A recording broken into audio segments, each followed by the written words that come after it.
Mən artıq 2005-ci ildən şeir yazmağa başladım və ilk şeirim doğrudan öz həyatım haqqında yazdığım şeir oldu. Yəni mənim də gözümə işıq verən Allah. Və çox qəribəsi o idi ki, mən şeiri bugünə qədər mənim üçün məmalı qalan bir sirli yuxunun nəticəsində yazdım. Belə ki, 2005-ci il idi və yay günləri idi. Mən çox qəribə bir yuxu gördüm və sözün açığı bugünə qədər mən o yuxunun əslində mənə nəyi başa salacağını və nəyi göstərə biləcəyini sadəcə olaraq anlaya bilmirəm. Belə ki, çox qaranlıq bir yoldaydım yuxudan. Bugün həyatım qaranlıq olduğu kimi. Çox qaranlıq idi və çox tək idim. O qədər çox qorxurdum ki, bütün bu qorxunun nəticəsində boynumda 7 ədəd ilan sarılmışdı. Yəni ilanlarla bir yerdə, qaranlıq bir yolda tək idim.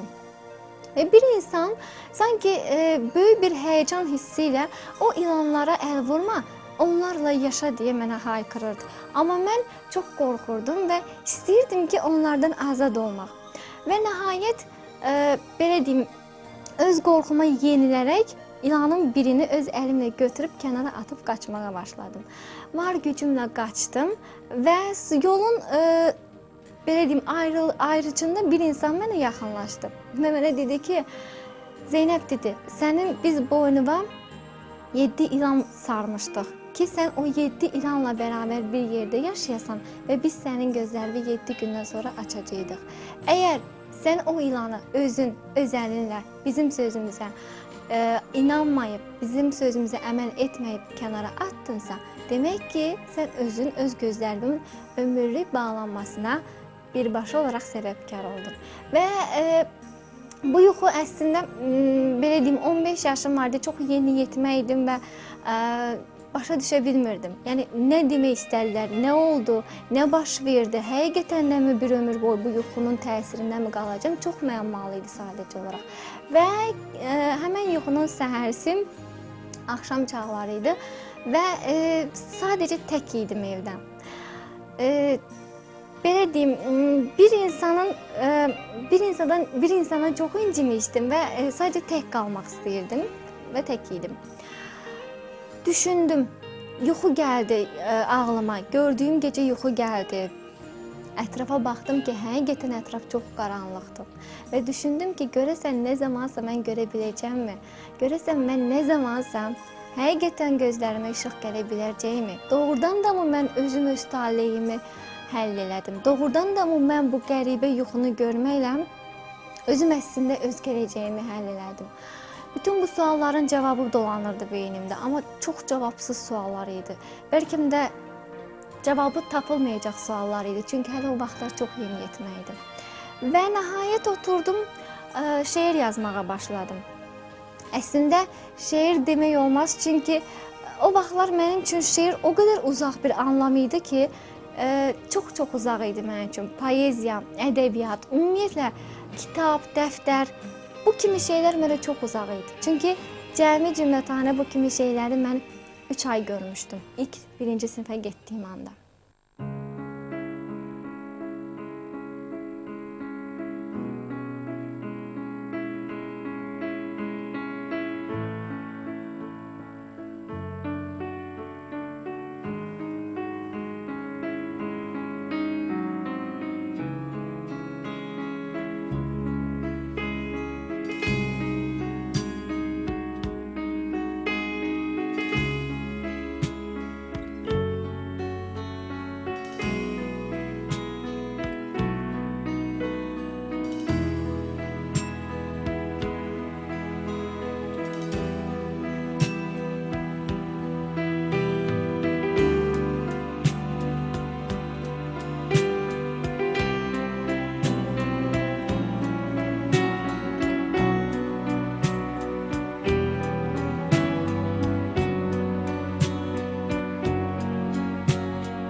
Mən də hər bir uşaq kimi çox problemlərdən çox uzaq bir ailədə böyüdüm. Yəni o qədər birinci onu söyleyeyim ki, ailənin ilk uşağıydım. Və bəlkə də bunun nəticəsi idi ki, çox şıltaq böyüyürdüm həqiqətən. Və bilmirəm niyə, amma sanki düşünürdüm ki, bütün ömür boyu elə mənim həyatım belə keçəcək. Mən əslində hardasa 5-4 yaşlarında digər yaşıdlarımdan fərqlənirdim, sadəcə olaraq düşüncəmlə.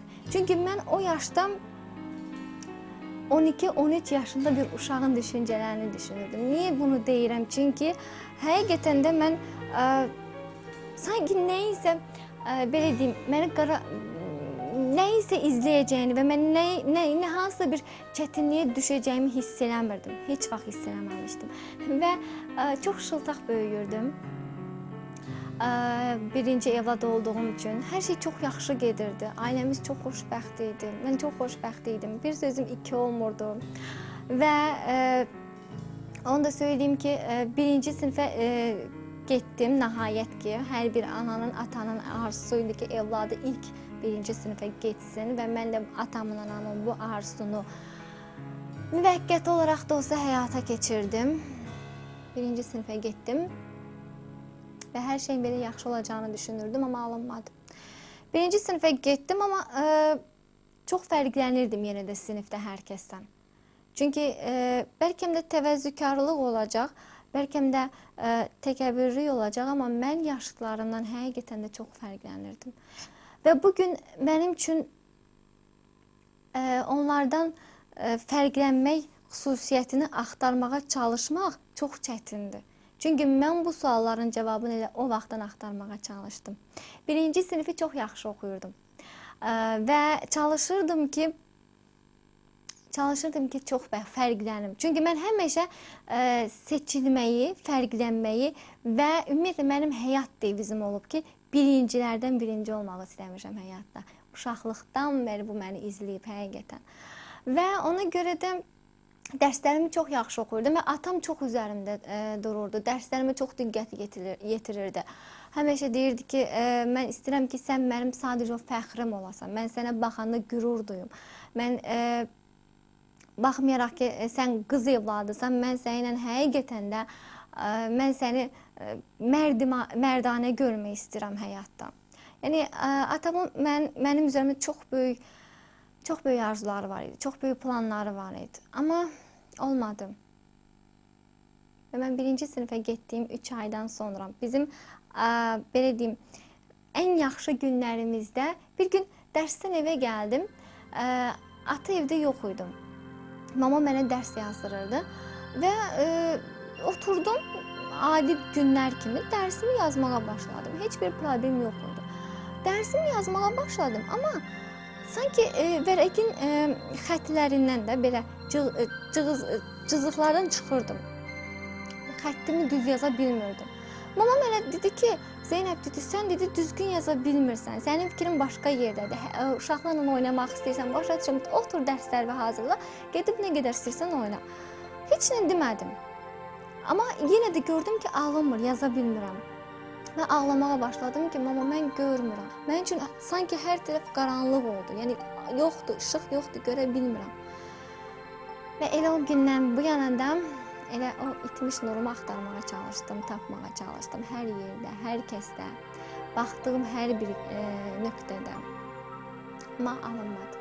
Və o gündən etibarən də artıq qaranlıq bir dünyanın qoynuna düşdüm.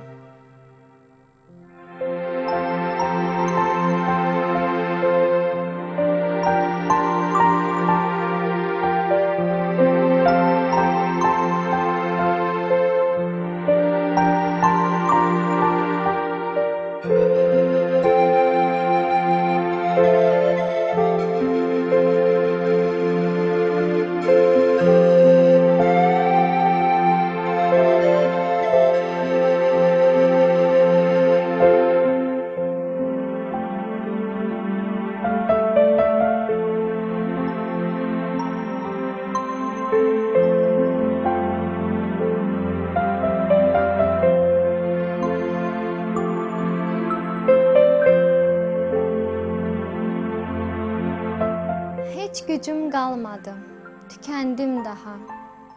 Bu gizli məhəbbət qorxudur məni. Fəxr ilə deyirəm bütün dünyaya, etiraf edim ki, sevirəm səni. Ürəyim sözümə baxmadı inan, ağ-qara görürdüm həyatı hər an. Rəngarəng əlvanmış səndimə cahan, etiraf edim ki, sevirəm səni. Neçə il hər səhər baxıb dənizə, cavabsız suallar verdim özümə. Hər şeydən, hər kəsdən doğmasan mənə. Hər şeydən, hər kəsdən doğmasan mənə. Etiraf edim ki, sevirəm səni. İnan, inan çox sevirəm səni sevməyi, öpərək yatıram gecə şəklini. Axır ki söylədim sənə sirrimi, etiraf edim ki, sevirəm səni. Bəlkə də gecikdi bu sevgi üçün, bəlkə də gecikdim bu sevgi üçün. De, niyə gözümdən qaçır gözlərin? Son dəfə üzünə baxaraq sənin, etiraf edim ki, sevirəm səni.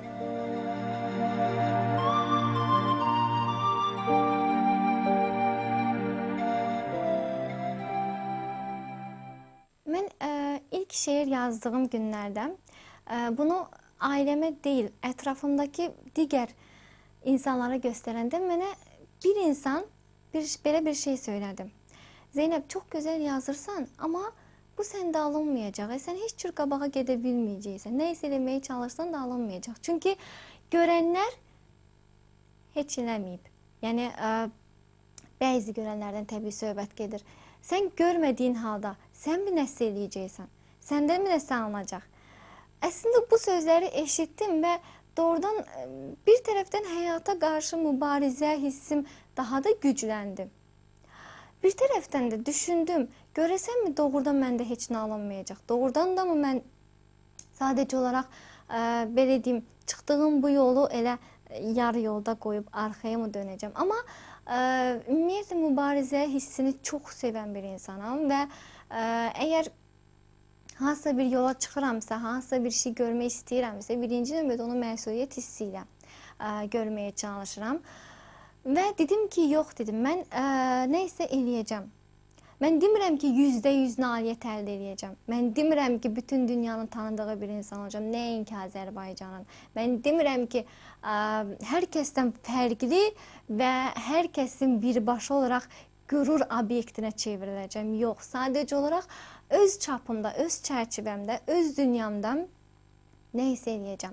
Sırf gözlərim görmədiyini düşünüb də əslində fizikən heç bir şeyə nail ola bilməyəcəyimi düşünən insanların o dırnaq arasında da olsa xoşməramlı niyyətləri naminə nəyisə eləməyə çalışdım.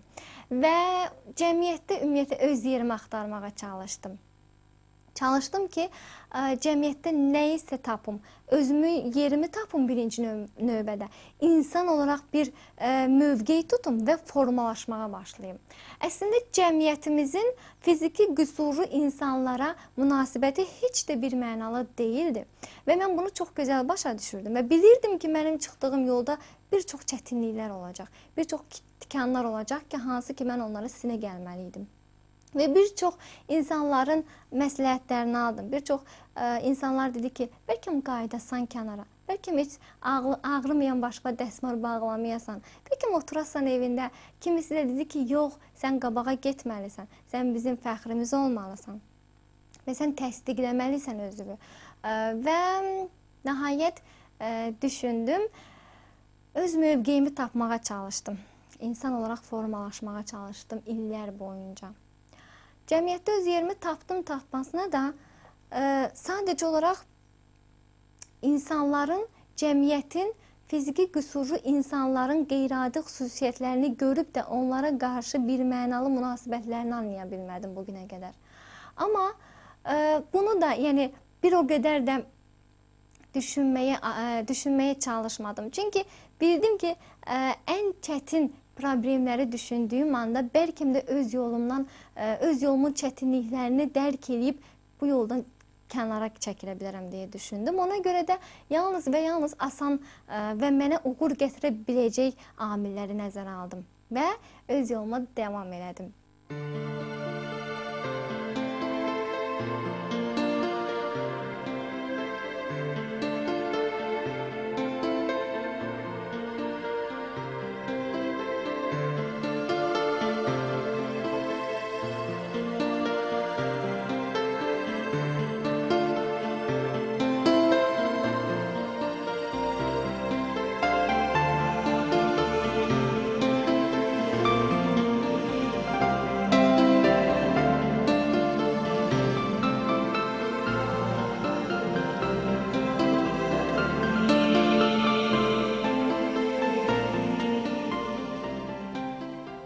Bir gün atam mənə bir söz demişdi. Demişdi ki, qızım, həyatını elə yaşa ki, dönüb arxaya baxdığın zaman kaş ki sözünü işlətmə, bəlkə də sözünü işlətmə, təəssüf sözünü işlətmə. Və mən artıq bu sözlərdən çox uzaq bir həyat yaşamağa başlamışdım atamın o sözlərindən sonra. Amma hər şey mənim planlaşdırdığım və düşündüyüm, zənn etdiyim kimi getmirdi axı həyatda. Arxaya çönüb baxdığımda əslində vicdanım çox rahatdır. Çox arxayınlıqla keçdiyim yollara baxa bilirəm. Yaşadığım illərə baxa bilirəm. Yaşadığım günləri səhifələyə bilirəm. Çünki mən o illərdə çox mübarizə oldum. Çünki mən o illərdə yıxıldım, ağladım, tərk edildim. Çıxılmaz problemlərin içinə düşdüm. Sevdiyim insanlardan gözlənilməz zərbələr aldım. Amma yıxılmadım. Davam elədim. Çünki həyat mənim üçün sadəcə olaraq mübarizə obyekti idi. Sadəcə olaraq mübarizə mənbəyi idi ki, mən də mübarizə eləyə, yıxılıb qalxa-qalxa, hər gecənin bir sabahı olduğunu düşünə-düşünə həyatımı yaşamağa başladım. Və bir şey də etiraf edim ki, bu yaşda belə, ötən illərdə belə, gəncliyimdə də, uşaqlığımda da, daha doğrusu gəncliyimdən etibarən ağlamağı çox sevdim. Ayrılmağı çox sevdim, yıxılmağı çox sevdim, tərk edilməyi, aldadılmağı, xəyanəti çox sevdim. Çox qəribədir, amma mən bu hissləri çox sevdim. Çünki mən bu hissləri hər dəfə yaşadığımda insan olduğumu bir daha anlayıb Allahıma şükr edirdim. Şükr edirdim ki, mən insanım və əgər insanamsa, sözün əsl mənasında və əgər mən insanamsa, demək ki, bu hissləri yaşamalıyam. Və artıq hər gün ömürdən keçir deyiblər. Doğrudan da artıq ömür kitabı yavaş-yavaş səhifələnir. Amma mən ötənlərə baxmağa çalışıram. Amma çox da tez-tez yox. Çünki mən düşünməyi sevmirəm.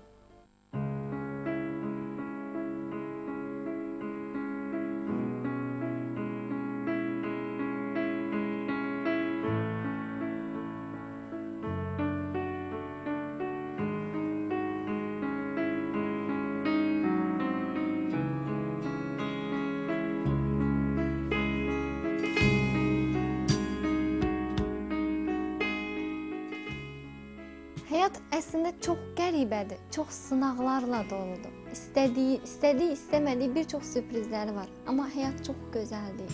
Bütün haqsızlıqların, bütün çətinliklərin, ümumiyyətlə, bütün bunların fonunda həyat çox gözəldir.